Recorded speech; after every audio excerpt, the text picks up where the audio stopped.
Eles eram os párias do mundo grego. Até que um homem elevou seu povo à condição de império. Alexander was one of history's great commanders. He was well aware that he lived in an age of innovation in Greek warfare. Alexandre o Grande empregou a mais nova tecnologia para conquistar civilizações, transformando as terras do Egito à Índia em um novo mundo grego. Greeks have conquered the known world, so they're exporting their way of life because they think it's the best way of life. It's the best way that any human can live. Mas não há reino sem um rei. E após a morte súbita e misteriosa de Alexandre, seu império desmoronou tão rápido quanto surgiu.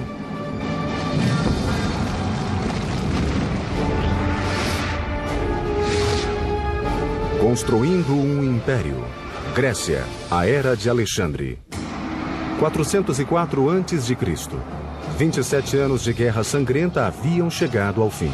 Atenas, com sua invencível esquadra destruída, foi forçada a sujeitar-se aos seus arquirrivais, os espartanos.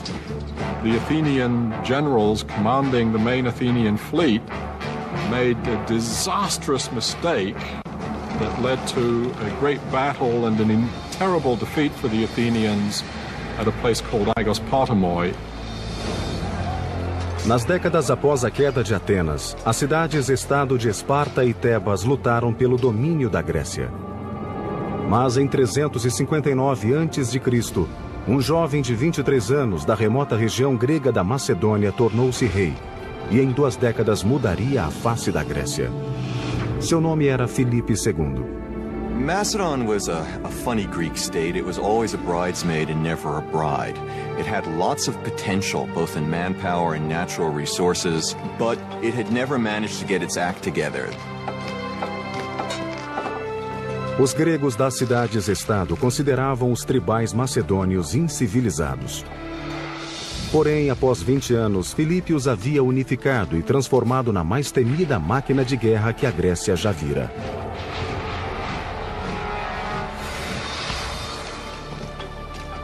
Filipe edificou a Macedônia em 2 frentes: diplomacia e força. Ele começou criando alianças com as cidades-estado vizinhas, ao mesmo tempo em que reinventava o exército macedônio, tornando o serviço militar uma ocupação em tempo integral e altamente treinada.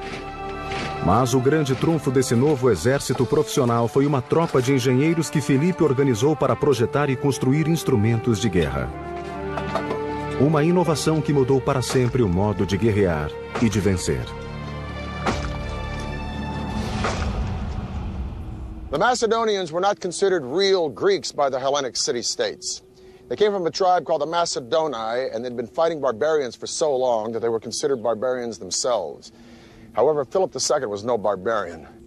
Or if he was the most brilliant barbarian the world had ever seen. Hello, I'm Peter Weller. The pillar of Philip's military strategy was his combination of cavalry with infantry. And the pillar of his infantry was a formation called the phalanx, a rectangle group of foot soldiers that traveled very lightly at a marching speed few other armies could equal. A falange fora utilizada pelos gregos durante séculos. Filipe acrescentou-lhe uma arma nunca antes vista em um campo de batalha. The innovation that Philip did was changing the shape of the phalanx and introducing this long weapon called the sarissa. So the phalanx became like a huge tank. A sarissa era uma lança com quase 5,5 metros, capaz de devastar um inimigo antes que este pudesse contra-atacar com espadas ou lanças mais curtas. Basically, you plant the head of your pike against the guy and push him back. And the effect is a little bit like, when a kid tries to attack him and you put your hand on the kid's forehead and his little fist is swinging like this, but they can't reach you. That's what the pike enables Philip's infantry to do. Soldados bem treinados, bem equipados e disciplinados deram à falange macedônica a vantagem contra táticas tradicionais de batalha. Mas a tecnologia bélica é que tornaria o exército de Filipe invencível. For much of their military history, the Greeks were not particularly good at siegecraft. Beginning around 400 BC or shortly afterwards, the Greeks begin to take a quantum leap. Arco e flecha haviam sido uma arma de guerra durante milênios, mas a potência do arco era limitada à força do braço de um indivíduo. Uma das primeiras inovações dos antigos gregos em engenharia militar foi um arco capaz de utilizar a força de todo o corpo humano e não apenas do braço. The earliest weapons of siegecraft that the Greeks developed are essentially crossbows, and they're called belly shooters, gastrophetes. You had a much bigger thing that had a kind of U-shaped element at the end that you pressed against your abdomen, and then you drew back the bow with both hands, pressing it with your torso at the same time, so you could create a much greater force of tension. O gastrafetes foi uma evolução mortal do arco e flecha, mas para sobrepujar os exércitos do mundo, Filipe precisava de mais potência. In order to do even more damage, they need to come up with yet another generation of weapons. They need to invent what we might call the torsion catapult. The torsion catapult basically creates springs by twisting sinews, or in some cases horsehair, or in emergencies even human hair. You create thick ropes of them and then twist them together. Os engenheiros gregos projetaram um aparelho que funcionava como um gastrafetes montado sobre uma plataforma. Chamaram-no de oxibeles ou lança-dardos. Ao invés de usar o corpo para dar potência, o retesamento criado pelo oxibeles provinha de cordas torcidas até um ponto máximo de tensão. There's an enormous stored force because the sinews want to spring back and release that tension, but they're held. And inserted into this spring is a bar, and you then pull that bar back, increasing the already great tension, and then when the bars are released, they spring back with enormous force and rapidity compared to the old bow flexion system. A distância não mais protegia os soldados inimigos de uma morte súbita e sangrenta. Quando disparado, o oxibeles podia perfurar escudos e armaduras ao alcance de 400 metros, originando o termo que ainda hoje usamos: catapulta. The neat thing about the word catapult is that it means skin penetrator. You can see our word pelt, like an animal skin, in the Greek catapult, goes through the skin. Com suas armas de guerra, Filipe tornou-se inexorável contra as cidades-estado gregas. Em 338 a.C., a vitória dele sobre Atenas e Tebas tornou-o o senhor absoluto da Grécia. Mas foram as ações de Filipe após a guerra que indicaram como os macedônios governariam as terras conquistadas a despeito de sua reputação de bárbaros. Philip and his son Alexander, who was only 18 years old, defeat a coalition of Thebans and Athenians at the Battle of Chaeronea in 338 BC. And then Philip does a remarkable thing. He lets all the Athenians go back home.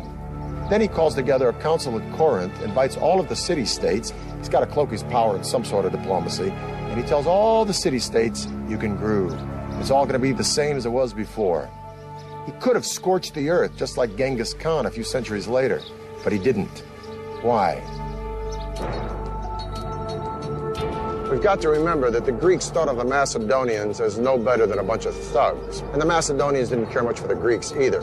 But Philip had had his taste of the Hellenic ideal during his time at Thebes. And as a king, he invited Greek philosophers and teachers to come to Macedonia. His entire court spoke Athenian Greek. Philip didn't want to destroy Greece. He wanted to be Greece. He was like the nerd at the back of the class who wanted to join the frat party, become one of the cool guys, albeit a little bit tougher. In his moment of triumph, led by Macedon, he was preparing to carry out his life's ambition, which was to invade the Persian Empire. Ele não iria tão longe. Filipe seria assassinado por alguém de dentro do seu próprio círculo. Pouco antes de partir rumo à conquista da Pérsia, Filipe participou de uma celebração pública. Enquanto marchava à frente de seu séquito para provar que não temia ninguém, um guarda-costas avançou e enterrou-lhe um punhal no peito. O homem que unificara a Grécia estava morto aos 46 anos. Was he a lone assassin, or was there a bigger plot? We can never know for sure because while the assassin was trying to escape, he was mowed down by Philip's guards. O sonho de Filipe de dominar o Império Persa não morreu com ele, antes fortaleceu-se com a ascensão de seu filho de 20 anos, chamado Alexandre. Alexandre viria a utilizar o exército, os engenheiros e a tecnologia de Filipe para realizar um projeto ainda mais ambicioso que o de seu pai: transformar o mundo em um mundo grego. Em apenas 20 anos, Filipe II transformara os macedônios em um poderoso exército e tornara-se governante supremo da Grécia. Mas o assassinato de Filipe em 336 a.C. ceifara sua ambição e autoproclamado destino: invadir a velha inimiga da Grécia, a Pérsia. Filipe havia conquistado a Grécia. Cabia agora ao seu filho conquistar o mundo. Este foi um homem que passou à posteridade como Alexandre o Grande. Alexander was one of history's great commanders. He was absolutely brilliant on the battlefield. True enough, he inherits a great military machine, but he has to get the credit for leading this machine at a very young age. Filipe havia deitado as fundações para a conquista. Agora, seu filho teria de concluir sua obra. Em 334 a.C., Alexandre liderou seu exército de mais de 35 mil soldados para combater o Império Persa. A Pérsia era uma gigantesca superpotência que dominava as terras do Oriente Médio e da Ásia Menor. Alexandre e seu exército invadiram o que é hoje a Turquia, fazendo incursões profundas em território persa. Mas os persas ainda tinham uma vantagem que Alexandre precisaria neutralizar se quisesse conquistar a velha inimiga da Grécia. Alexander's got a problem. He doesn't have a fleet. So what he needs to do is to find a way to neutralize the Persian fleet.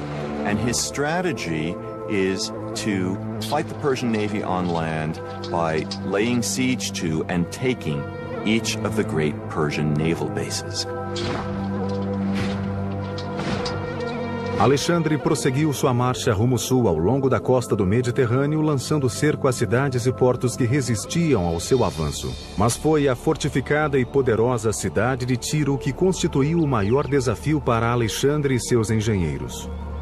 Tyre, in antiquity, was an island, a small offshore island. The city actually lay on an offshore island, and that made it relatively impregnable in the eyes of the Tyrians themselves, since they had a great fleet. All of that changed in the late 4th century. Inicialmente, Alexandre tentou a diplomacia. Enviou mensageiros à ilha exortando os líderes da cidade a aceitar um tratado de paz. A resposta foi curta e grossa. Os embaixadores foram mortos e seus cadáveres jogados de cima das muralhas ao mar. O risco era muito grande. Se Alexandre não conseguisse capturar a cidade, enviaria ao mundo a mensagem de que não era invencível. Com Tiro protegida pelo mar contra os exércitos dele, coube aos seus engenheiros trazer o campo de batalha à cidade, onde Alexandre poderia combater os tírios cara a cara. Tiro não mais seria uma ilha. What if the enemy refused to come out and fight you? Alexander realized that he could not allow his military operations to get bogged down in the face of fortifications, and that meant that he needed techniques and weaponry that could attack fortifications. With mammoth walls and a fortified harbor, and very little land around the walls, the city of Tyre was long thought to be impregnable. Thus, Alexander resolved to a very, very ambitious approach. He knew he couldn't take the city unless he did damage to the walls. So he had his engineers build a causeway, a bridge from the mainland to the island. causeway was about half-mile long, 200 feet wide, 20 feet high.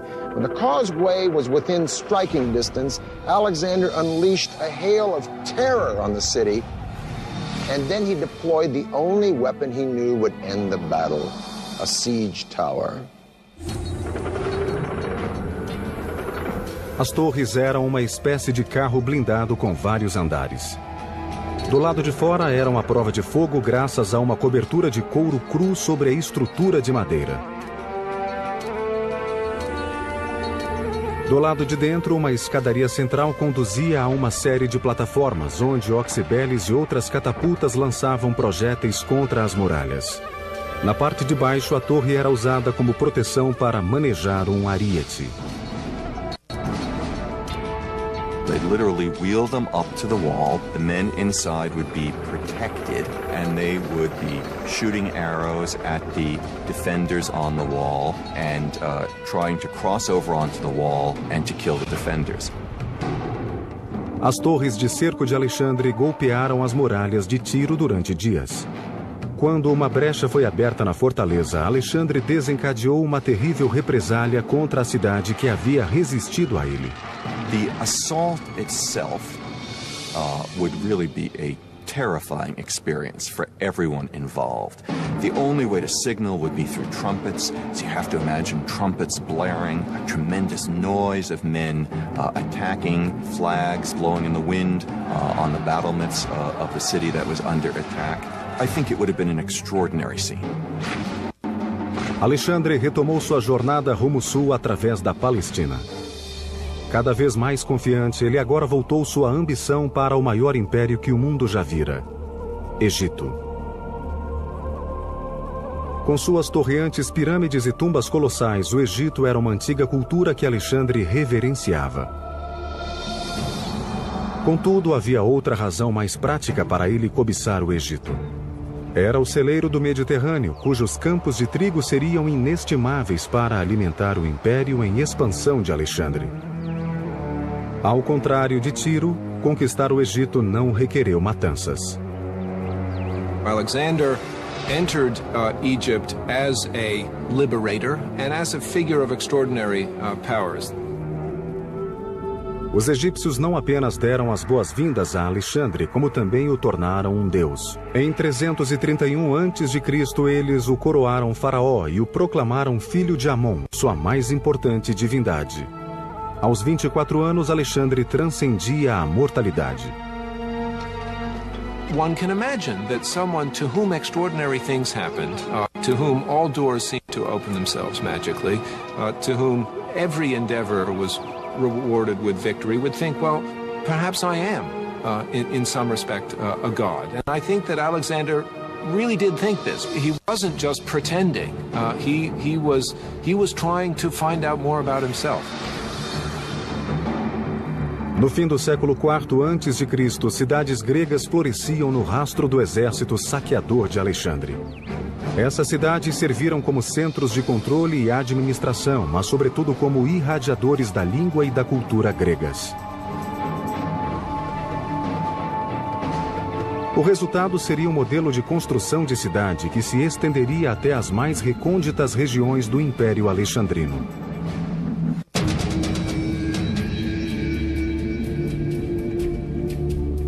Em 325 a.C., Alexandre havia expandido suas fronteiras quase 4.800 quilômetros da Grécia até a Índia.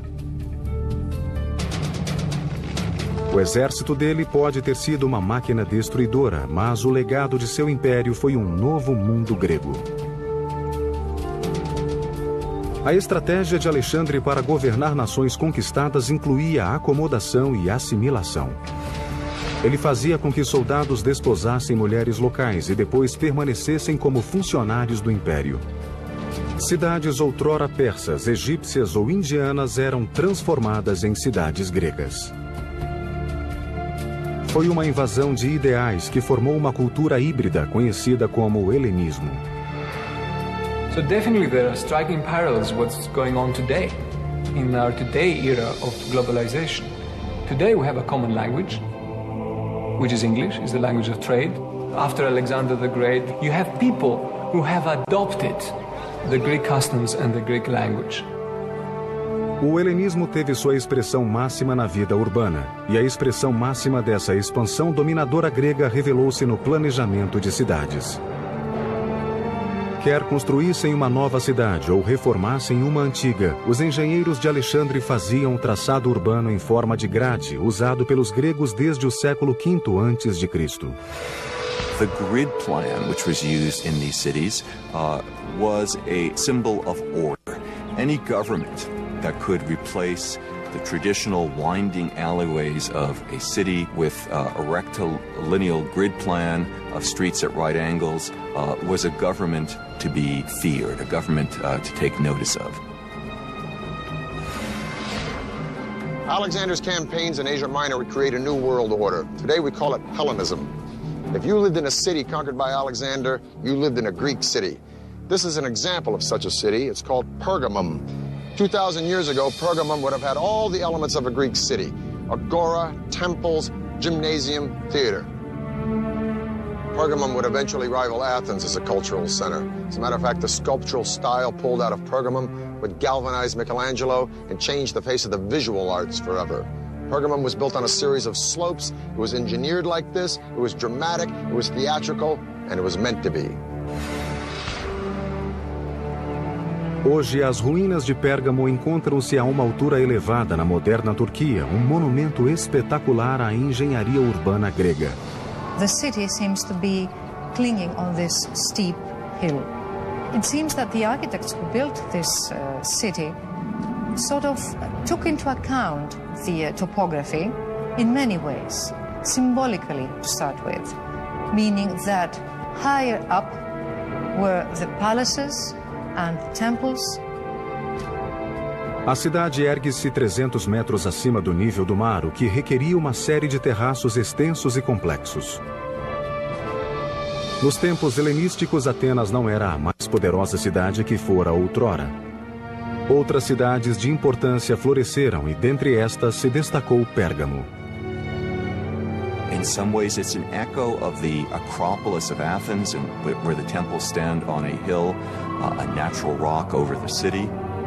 And no expense is spared in building splendid temples and splendid public buildings in Pergamon. And so Greek city planning begins earlier than Alexander, but it's taken to perfection in the Hellenistic period. And wherever you go, each of them has a recognizable institution. Each of them will have a Greek theater. Each of them will have Greek temples.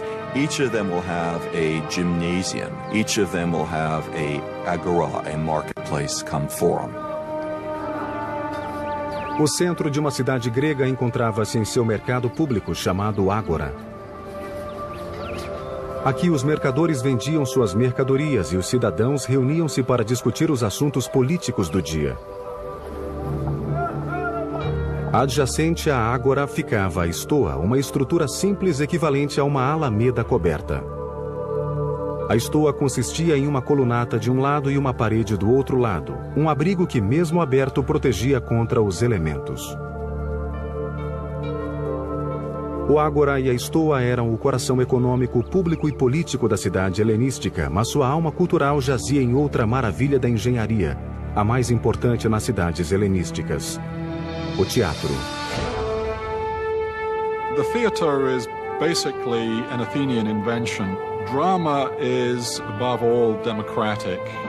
It develops in Athens concomitantly with the Athenian democracy. Theater was an essential and very important aspect of the Greek outlook to the world, how they thought of themselves and how they thought of the world.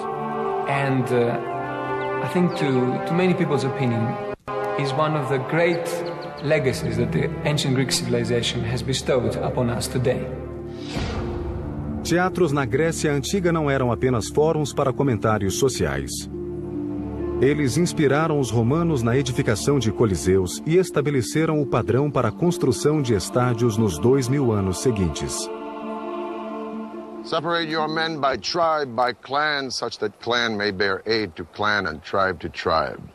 Thus spake Nestor to Agamemnon in the Iliad. And those words might have been said here, Because one of the great gifts of Greek culture to the world is theater and music. This is a Greek theater at Pergamum. It is the steepest of its kind. Now, a Broadway theater, and I've played in a few, holds between 800 or 900 people and maybe 2,000 if it's a musical house. This theater holds thousands and thousands and thousands of spectators. So how in the heck can an actor stand on that stage and project his voice such as that the spectator in the very last row at the back of this theater can hear what he's saying? Well, the answer is sort of an engineering feat. The theater, first of all, is dug out of the side of a mountain, and it doesn't need a very big substructure because the side of the mountain provides the support for these stone benches. Second of all, the theater is in a semicircle, and the semicircle gives way to an amazing sense of acoustics. You can stand on that stage and you can almost whisper, and someone in the very back row would hear you as if you were speaking right into his ear because the sound would bounce off the back wall. Third thing is that the actors wore masks. And these masks not only function as character, but they also function as sort of a megaphone through the lips. So these three elements combined, this theater would be a fantastic place to come and hear the Agamemnon performed by Aeschylus. I think undoubtedly the best preserved ancient Greek theater, the theater at Epidauros in the Argolid Peninsula in the Peloponnesus.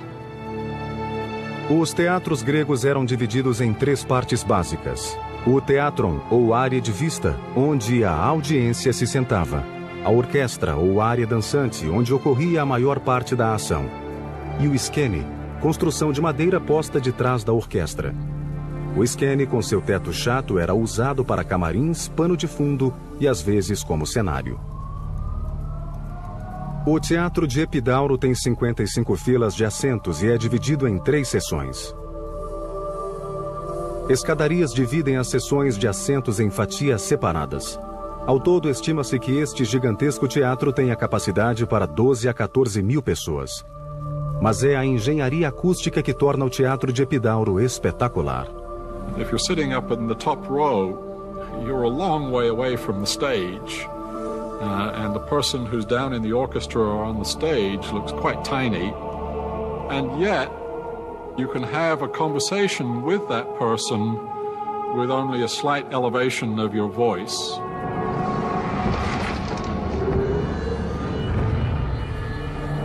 Em apenas 10 anos, Alexandre preparara o palco para a cultura grega dominar o mundo. Mas impérios e seus líderes eventualmente caem, e Alexandre não foi exceção. Sua morte intempestiva causaria a ascensão de reis e reinos cujos feitos de engenharia seriam maravilhas do mundo.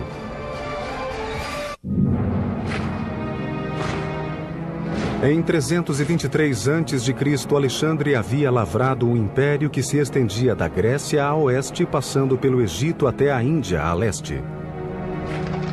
Suas conquistas dependiam do uso de tecnologia avançada por parte de seu exército, mas também do lendário talento de Alexandre para assegurar a lealdade de milhares de homens.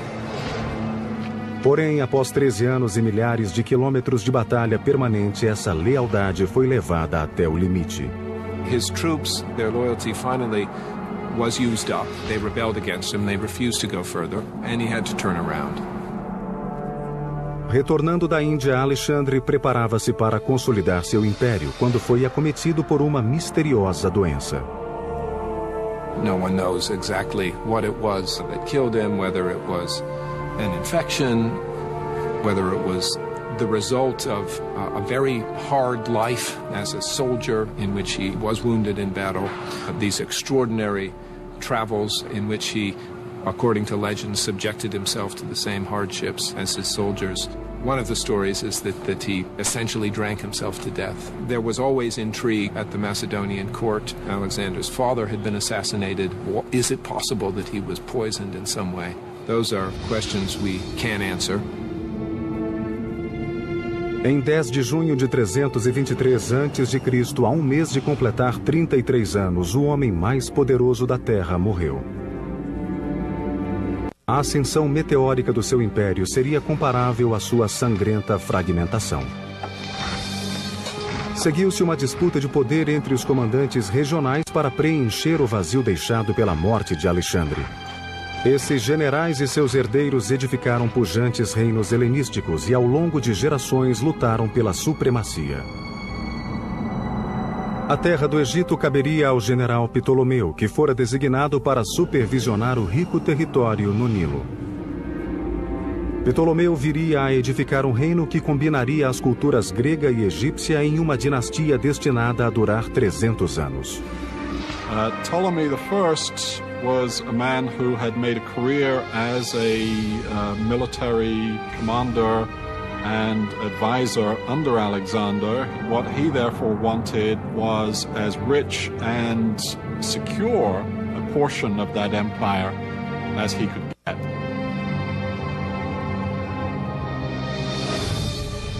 O Egito era a joia da coroa do Mediterrâneo. Seu superávit de grãos tornaria Ptolomeu o governante do celeiro do mundo antigo. O plano de Ptolomeu era assegurar sua legitimidade tanto como rei do Egito quanto como verdadeiro sucessor de Alexandre. Segundo a tradição macedônica, aquele que sepultasse o corpo do rei garantia o direito ao trono. Ptolomeu então sequestrou o cortejo fúnebre de Alexandre e trouxe o seu corpo mumificado para o Egito, onde descansaria em Alexandria, a mesma cidade que o próprio Alexandre fundara 15 anos antes. Sob Ptolomeu, o Egito viria a ser um reino poderoso e Alexandria seria elevada à capital intelectual e científica do mundo grego. He wanted it to be a city that joined with Greek culture and used both Greek and Egyptian technological know-how to build a new Athens, if you will. Alexandria situava-se na costa e um porto de fácil acesso seria vital para manter o comércio com outras cidades ao redor do Mediterrâneo. Com esse propósito, Ptolomeu ordenou a construção de um dos mais ambiciosos projetos já executados, o primeiro farol conhecido. During the night, it's shown to a great distance, and ships can actually see it from many, many miles away. And during the day, there was smoke coming out of it, so it was still very visible. It must have been a formidable thing to behold. Na época, somente a grande pirâmide de Gizé era mais alta que o farol. Consta que media 91 metros, altura comparável à da Estátua da Liberdade. Outras estimativas atribuem-lhe nada menos que 136 metros. Como o farol foi edificado, permanece um mistério. Mas a 40 quilômetros de Alexandria ergue-se um monumento funerário que estudiosos creem ser uma réplica em escala menor do farol. Com base nesse modelo, parece que o farol foi construído em 3 pavimentos separados e distintos. The lower level was square, the one above was octagonal, and the final one was cylindrical. And on top there was the beacon. No topo do farol, um intenso e contínuo raio de luz emanava oceano afora.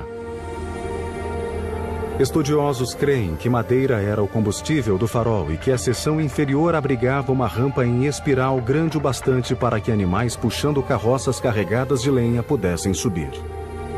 A rampa pode ter levado a uma série de aposentos onde a lenha era armazenada. O segundo pavimento para cima, um pequeno elevador manual, era provavelmente usado para erguer combustível até o topo. There are stories about mirrors and devices that could amplify the light of this fire so that it could be seen from miles and miles away. But there's no real evidence of such a thing, and there are quite a few scholars who believe that it was just a normal beacon, it was just a big fire and nothing more. O farol durou quase 1.600 anos, golpeado por tempestades, ondas e até terremotos. Até que em 1300 depois de Cristo, tremores intensos derrubaram para sempre essa maravilha do mundo. Por cerca de 700 anos, o farol jazeu sepulto sob as águas do Mediterrâneo. Até que em 1994, uma equipe de mergulhadores e arqueólogos descobriu imensas pedras na enseada de Alexandria, revelando as fundações de uma das mais luminosas edificações da história. Jean-Yves Empereur a well-known French archaeologist, started a very, very important series of underwater research. He is finding architectural members of the pharaohs, so there might come a day when it may even be restored. Sob as ondas, arqueólogos registraram pedras com mais de 70 toneladas de peso, inclusive uma que acreditam ter sido o lintel do colossal vão da porta do farol. Mas o farol não seria a única maravilha arquitetônica de Alexandria. À medida que o farol erguia-se acima da linha do horizonte, Ptolomeu iniciou outro projeto que trouxe as melhores mentes do mundo à sua cidade cosmopolita. Era a grande biblioteca de Alexandria, que alegava possuir mais de 200 mil livros dedicados à cultura e ao conhecimento. Foi aqui que um engenheiro utilizou energia a vapor 1.700 anos antes que o mundo sequer imaginasse uma locomotiva. Após a morte de Alexandre e a fragmentação de seu império, um de seus generais que passara a vida conquistando civilizações queria agora criar uma. A infusão de cultura grega na riqueza egípcia deitaria as fundações para um novo tipo de cidade, destinada a se tornar a maior e mais cosmopolita do mundo antigo. Alexandria.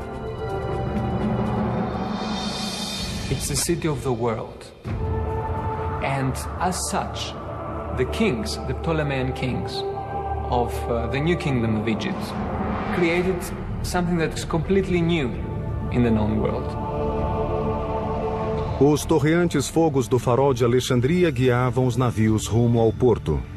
Mas foi outra visão de Ptolomeu que se tornou um farol para as grandes mentes do planeta. A Biblioteca e o Museu de Alexandria. But that does not mean it was for exhibiting something. A museum at that time meant something like a research center. It's a think tank, perhaps the world's first great think tank. And Ptolemy buys great scholars and writers from around the Greek world. And the library is the greatest repository of books in the Greek world. It had a mythical amount of scrolls, some say 200,000, some say 700,000. Foi no museu e na biblioteca onde, pela primeira vez na história humana, o conhecimento tornou-se um artigo a ser acumulado e compartilhado. Na verdade, algumas descobertas científicas feitas em Alexandria 200 anos antes de Cristo só seriam aceitas 1.800 anos mais tarde. Pupilos aprendiam que a Terra era redonda e um dos grandes astrônomos, Eratóstenes, calculou a circunferência da Terra e errou por menos de 1%.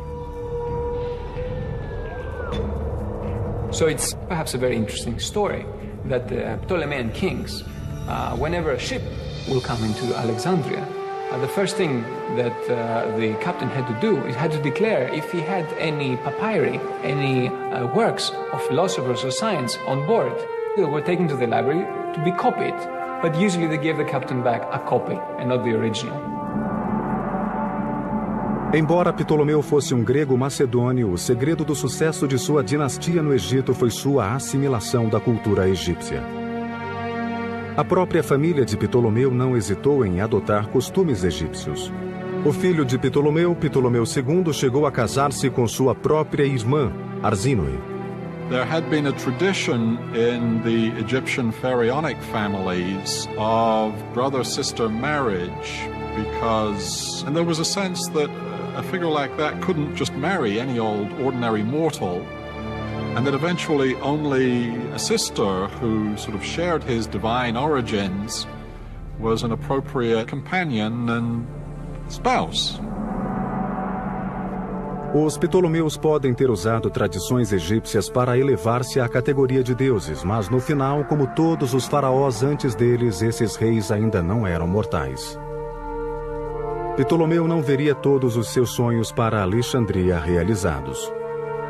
Ele morreu em 283 a.C. de causas naturais, antes que a biblioteca e o farol estivessem concluídos.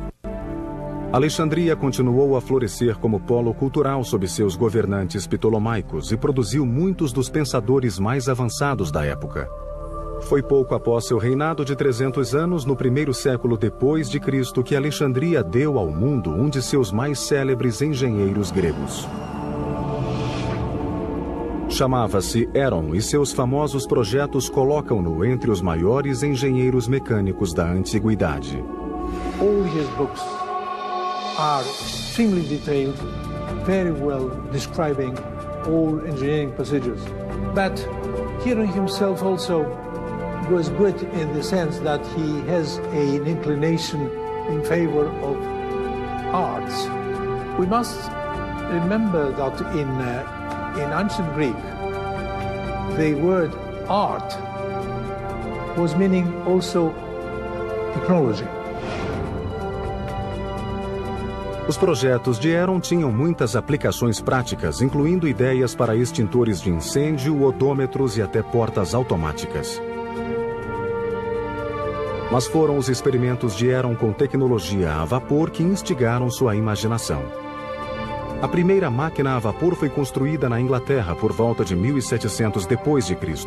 Cerca de 1600 anos antes, Heron construiu o precursor da máquina a vapor chamado Eulípila. It was a metal sphere put up in such a way so that it could rotate freely and had two tubes applied. When filled with water and heated from below, steam developed and started to turn to put the sphere into motion, thereby turning air into something very useful, something that you could control. We maintain that under other historical circumstances, this industrial revolution could possibly have taken place in Alexandria after a couple of centuries. The essence was there. The interesting thing about the steam engine of Hero is that the guy discovered steam power. Okay, so the question beckons, how comes they didn't use steam power? How comes they didn't make steam engines like the English did a few centuries later? And the answer to that is that in Egypt, forced labor or slave labor was so cheap, you didn't need machines to do the job. So that's like an interesting idea. You can have a technology and you don't know what to do with it because there's not a real economical need for it. As invenções de Heron ainda hoje intrigam engenheiros, mas podem haver existido muitas outras inovações em Alexandria que nunca conheceremos. Não há consenso entre os estudiosos sobre quando aconteceu, mas grande parte do conhecimento científico do mundo antigo virou fumaça em decorrência do incêndio da antiga biblioteca. Mesmo assim, a engenharia da Grécia e de Alexandria foi um fogo inovador que iluminou o mundo antigo como uma estrela que guia um navio através do oceano.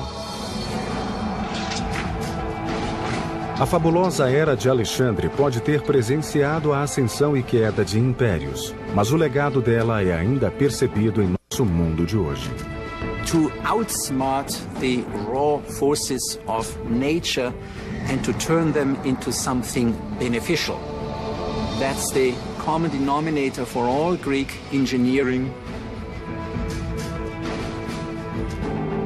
Alexandria was no doubt the pinnacle of Greek mathematics and engineering, with its fantastic library that sadly went up in flames and the tomb of a man who not only conquered the world, but showered it with Hellenism, the passing of ideas and ideals, the culture and values of Greece.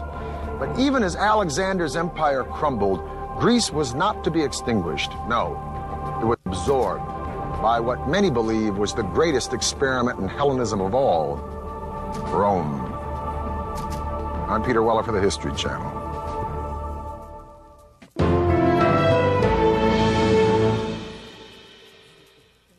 When a kid tries to attack him and you put your hand on the kid's forehead and his little fist is swinging like this, but they can't reach you. That's what the pike enables Philip's infantry to do. Soldados bem treinados, bem equipados e disciplinados deram à falange macedônica a vantagem contra táticas tradicionais de batalha. Mas a tecnologia bélica é que tornaria o exército de Filipe invencível. For much of their military history, the Greeks were not particularly good at siegecraft. Beginning around 400 BC or shortly afterwards, the Greeks begin to take a quantum leap. Arco e flecha haviam sido uma arma de guerra durante milênios, mas a potência do arco era limitada à força do braço de um indivíduo. Uma das primeiras inovações dos antigos gregos em engenharia militar foi um arco capaz de utilizar a força de todo o corpo humano e não apenas do braço. The earliest weapons of siegecraft that the Greeks developed are essentially crossbows, and they're called belly shooters, gastrophetes. You had a much bigger thing that had a kind of U-shaped element at the end that you pressed against your abdomen, and then you drew back the bow with both hands, pressing it with your torso at the same time, so you could create a much greater force of tension stake that led to a great battle and a terrible defeat for the Athenians at a place called Aigos Potamoi. Nas décadas após a queda de Atenas, as cidades-estado de Esparta e Tebas lutaram pelo domínio da Grécia.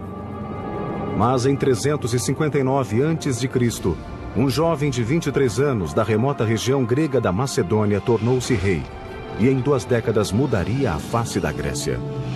Seu nome era Filipe II. Macedon was a funny Greek state. It was always a bridesmaid and never a bride. It had lots of potential, both in manpower and natural resources, but it had never managed to get its act together. Os gregos das cidades-estado consideravam os tribais macedônios incivilizados.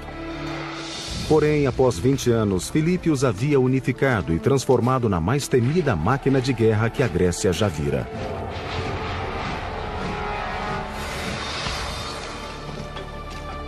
Filipe edificou a Macedônia em 2 frentes: diplomacia e força. Ele começou criando alianças com as cidades-estado vizinhas, ao mesmo tempo em que reinventava o exército macedônio, tornando o serviço militar uma ocupação em tempo integral e altamente treinada. Mas o grande trunfo desse novo exército profissional foi uma tropa de engenheiros que Filipe organizou para projetar e construir instrumentos de guerra. Uma inovação que mudou para sempre o modo de guerrear e de vencer. The Macedonians were not considered real Greeks by the Hellenic city-states. They came from a tribe called the Macedoni, and they'd been fighting barbarians for so long that they were considered barbarians themselves. However, Philip II was no barbarian. Or if he was the most brilliant barbarian the world had ever seen. Hello, I'm Peter Weller. The pillar of Philip's military strategy was his combination of cavalry with infantry. And the pillar of his infantry was a formation called the phalanx, a rectangle group of foot soldiers that traveled very lightly at a marching speed few other armies could equal. A falange fora utilizada pelos gregos durante séculos. Filipe acrescentou-lhe uma arma nunca antes vista em um campo de batalha. The innovation that Philip did was changing the shape of the phalanx and introducing this long weapon called the sarissa. So the phalanx became like a huge tank. A sarissa era uma lança com quase 5,5 metros, capaz de devastar um inimigo antes que este pudesse contra-atacar com espadas ou lanças mais curtas. Basically, you plant the head of your pike against the guy and push him back, and the effect is a little bit like, an adult.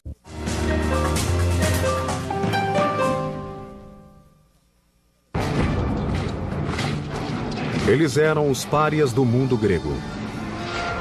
Até que um homem elevou seu povo à condição de império.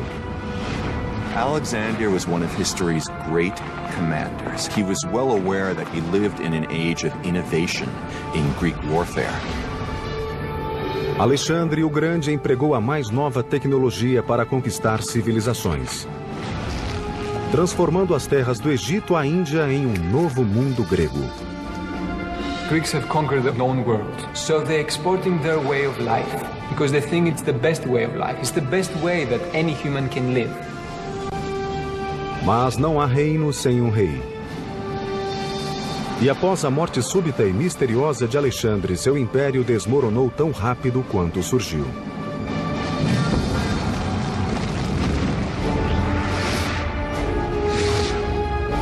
Construindo um império.